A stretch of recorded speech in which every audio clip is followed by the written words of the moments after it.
Judges chapter 14. Now Samson went down to Timnah, and saw a woman in Timnah of the daughters of the Philistines. So he went up and told his father and mother, saying, I have seen a woman in Timnah of the daughters of the Philistines. Now therefore get her for me as a wife.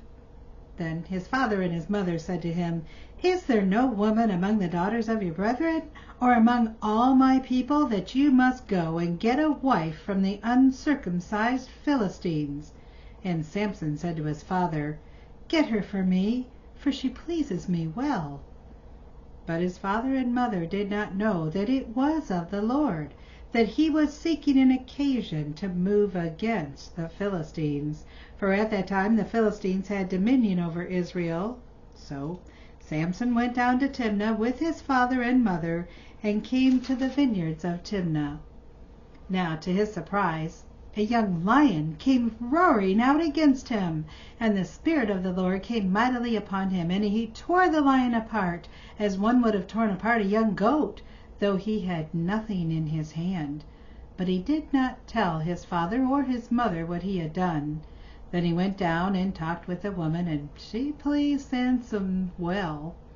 After some time, when he returned to get her, he turned aside to see the carcass of the lion, and behold, a swarm of bees and honey were in the carcass of the lion. He took some of it in his hands and went along eating. When he came to his father and mother, he gave some to them, and they also ate.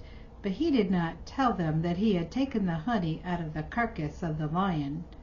So his father went down to the woman, and Samson gave a feast there, for young men used to do so.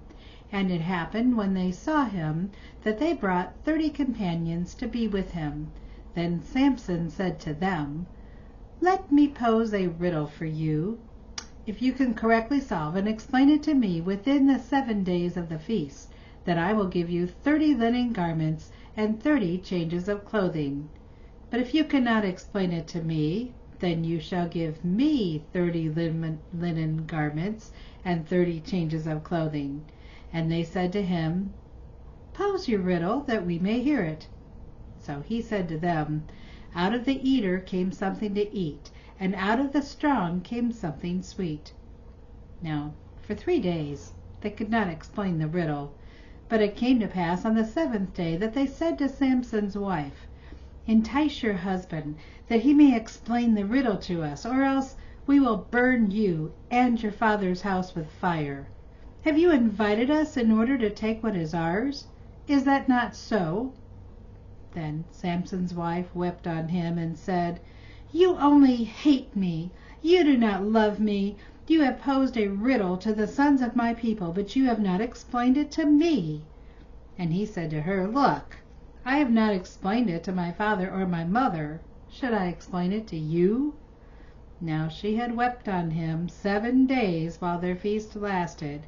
And it happened on the 7th day that he told her, because she pressed him so much. Then she explained the riddle to the sons of her people. So the men of the city said to him on the 7th day before the sun went down, What is sweeter than honey, and what is stronger than a lion? And he said to them, If you had not plowed with my heifer, you would have not solved my riddle. Then the Spirit of the Lord came upon him mightily, and he went down to Ashkelon and killed 30 of their men, took their apparel, and gave the changes of clothing to those who had explained the riddle. So his anger was aroused, and he went back up to his father's house. And Samson's wife was given to his companion, who had been his best man.